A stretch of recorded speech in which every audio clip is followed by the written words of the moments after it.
সুরূপার রন্ধনশালায় সবাইকে স্বাগত জানিয়ে দেখো আজকে কি নিয়ে এসেছে। আজকে কিছুটা চিকেন পাতলা পাতলা করে কেটে নিয়েছি। দেখো কি করতে চলেছি, একটা ইউনিক আইটেম চিকেনের একটা ফ্রাই করতে চলেছি, যেটা সকলেরই খুব ভালো লাগবে। এখন ঈদের সময় আমার ভাই বোনেদের বলছি, যারা ঈদ পালন করছো তারা অবশ্যই এই আইটেমটা করে খেতে পারো, তোমাদেরও ভালো লাগবে। আমি সকলের জন্যই করে দেখাচ্ছি। এটাকে দেখো, একটু আদা রসুনের পেস্ট আর একটু নুন দিয়ে চিকেনটাকে আমি মেখে রেখে দিচ্ছি। হ্যাঁ, তারপর দেখো চিকেনের দেখেছো পাতলা পাতলা করে পিস করে নিয়েছি। ঠিক এইভাবেই পাতলা পাতলা করে পিস করে এগুলোকে ভালো করে আদা রসুনের পেস্ট আর নুন দিয়ে আমি মেখে রেখে দিলাম। যে যতটা চিকেন নেবে সেই পরিমাণ আদা রসুনের পেস্ট দিতে থাকবে। কেমন? দেখো এখানে খানিকটা ধনে পাতা আর কাঁচা লঙ্কা কিন্তু আমি পেস্ট করে নিচ্ছি। এ দেখো কাঁচা লঙ্কা।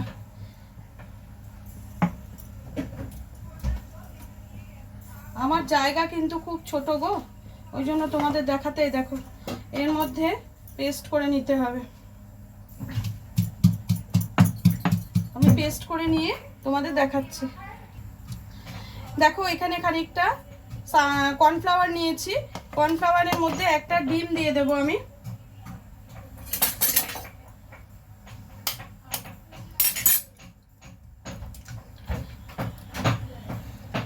আর একটু নুন দেব।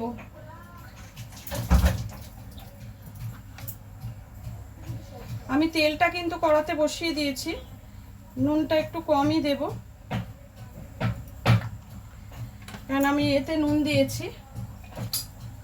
এবার একটা চামচে দিয়ে ভালো করে ফেটিয়ে নিতে হবে।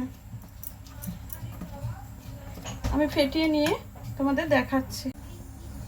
দেখো এটাকে ফেটিয়ে নিয়েছি ভালো করে।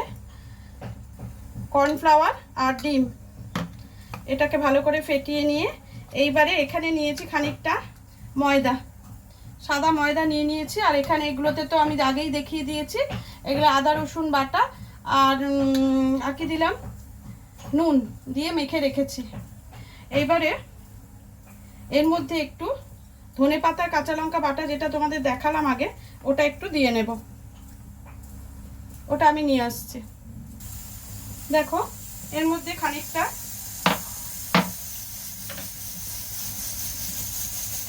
কাঁচা লঙ্কা ধনে পাতা জলটা আমি দিয়ে দিলাম।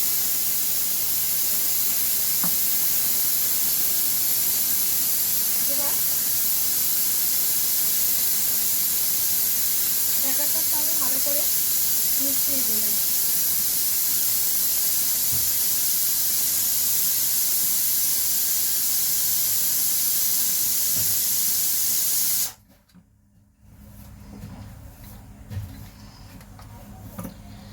ধনে পাতা কাঁচা লঙ্কা বেটে যে রসটা বেরিয়েছিল সেটা কিন্তু মিশিয়েছি আমি, পুরো এটা কিন্তু দিইনি।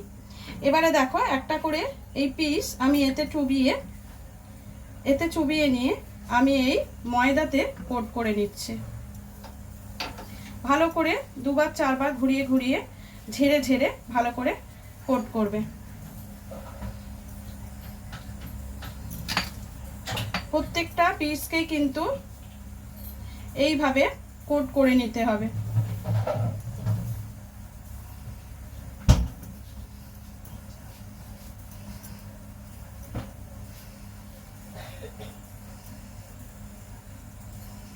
দেখো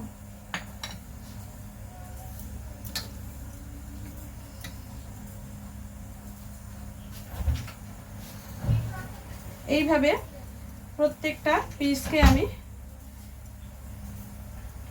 ময়দাতে কোট করে নিলাম। আমি কিন্তু কোনো রকম খাবার সোডা দিইনি, এটা কিন্তু খাবার সোডা ছাড়াই করেছি। কিন্তু পিসগুলো আমার সমান নয়, যেহেতু আমি হাতে কেটেছি সেগুলো কিন্তু সব সমান হয়নি। হাতে কাটলেও সমান করে কাটা যায়, কিন্তু আমার মাংসের পিসটা একটু অসমান ছিল, যার জন্য নিয়ে নিলাম। ছোট বড় সব রকম হয়েছে।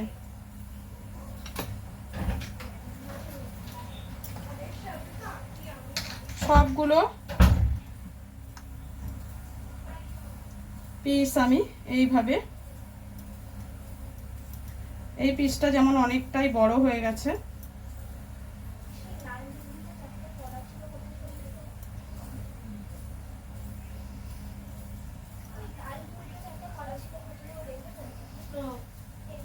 এইভাবে নিয়ে নিলাম।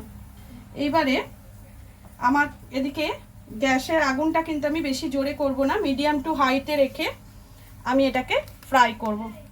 এবার তোমরা দেখতে থাকো ফ্রাইটা আমি কিভাবে করছি।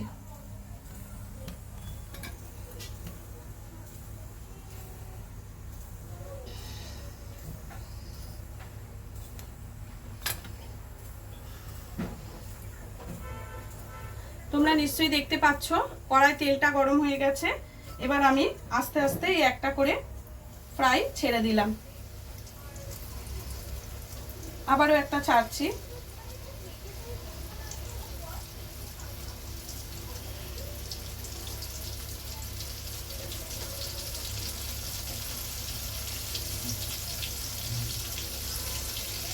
কতগুলো ফ্রাই ছেড়ে দিয়েছি, আর বাকি যেগুলো আছে সেগুলোকে আমি কোট করে নিচ্ছি।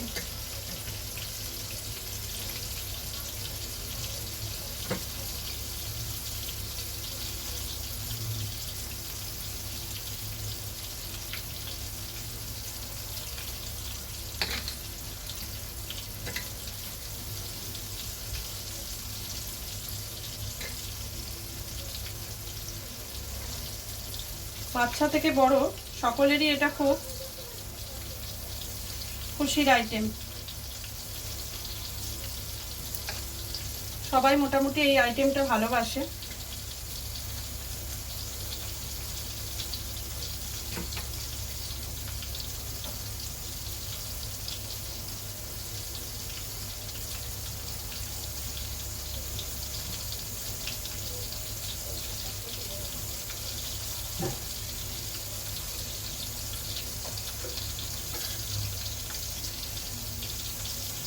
এবার আঁচটাকে একটু জোরে করে দিলাম।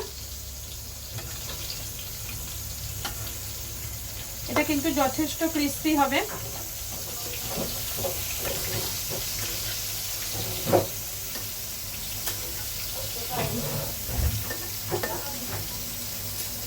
দেখো এগুলোকে আমি উল্টে দিয়েছি, হ্যাঁ, আর এদিকে বাকিগুলোকেও আমি কোট করে করে রেডি করে ফেলছি।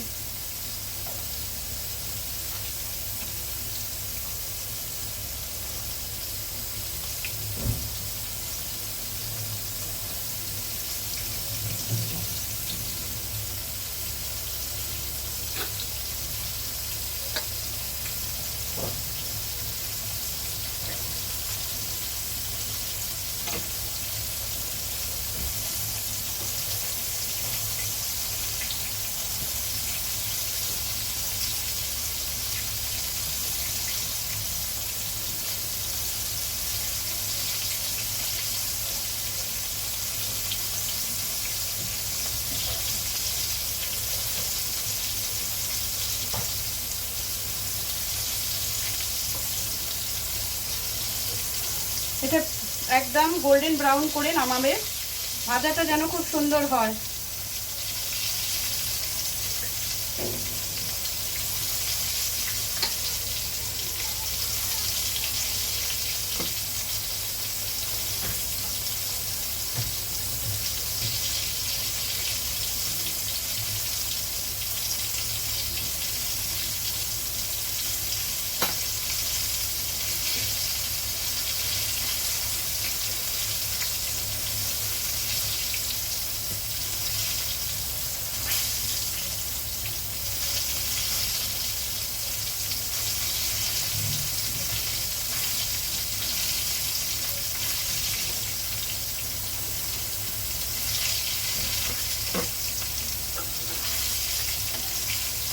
দেখো এক পিঠটা মোটামুটি ভাজা আমার হয়ে গেছে, আর এক পিঠটা ভেজে নিচ্ছি।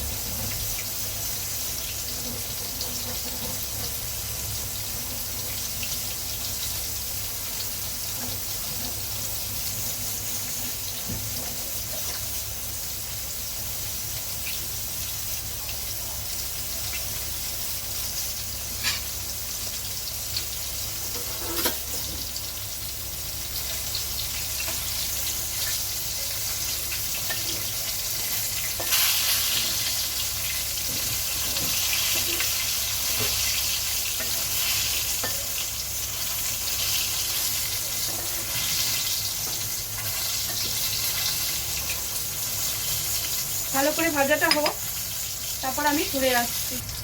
দেখো এগুলো মোটামুটি আমার হয়ে গেছে, আমি এবার প্লেটে তুলে নিচ্ছি। টেস্টি টেস্টি চিকেন ফ্রাই আমার কিন্তু রেডি হয়ে গেল।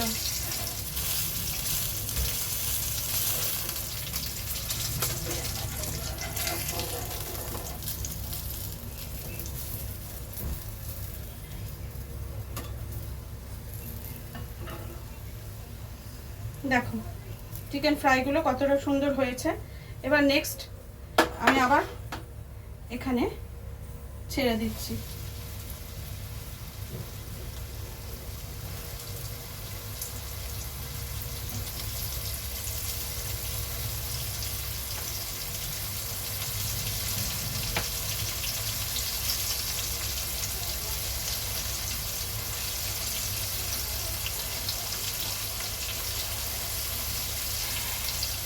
আবার আমি ছেড়ে দিয়েছি, এগুলো হতে থাকুক, আবার আমরা ঘুরে আসছি। দেখো এগুলোকে আবার আমি উল্টে দিচ্ছি। এক পিঠটা কিন্তু খুব ভালো করেই ভাজা হয়ে গেছে। যা গরম পড়েছে না, কড়াতে না দিলেও বোধহয় ভাজা হয়ে যাবে।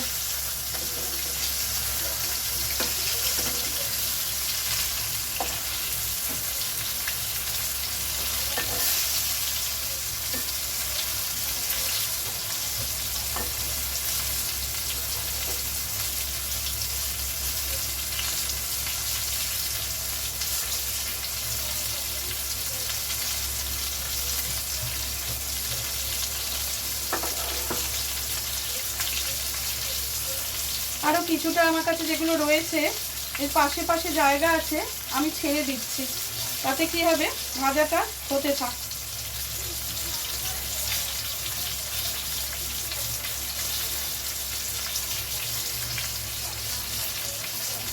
আর বেশি নেইও।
ভাজাটা কমপ্লিট হলে আমি ঘুরে আসছি। দেখো বন্ধুরা, হয়ে গেল আমার চিকেন ফ্রাই। আমি কিন্তু সবগুলো করে নিয়ে তোমাদের সামনে নিয়ে এসেছি। দেখো কেমন লাগছে, নিচু কর নিচু কর নিচু কর, হ্যাঁ হ্যাঁ, দেখো কেমন লাগছে। দেখো ক্যামেরাম্যান আমার মেয়ে, দেখেছো তো? হয়ে গেল আমার চিকেন ফ্রাই। তোমরাও এইভাবে করো, খেয়ে দেখো, ভীষণ ভালো লাগবে। আজকের মতো ভিডিওটা এখানে শেষ করছি। আগামী দিন অন্য কোনো ভিডিওর সাথে চলে আসবো। টাটা।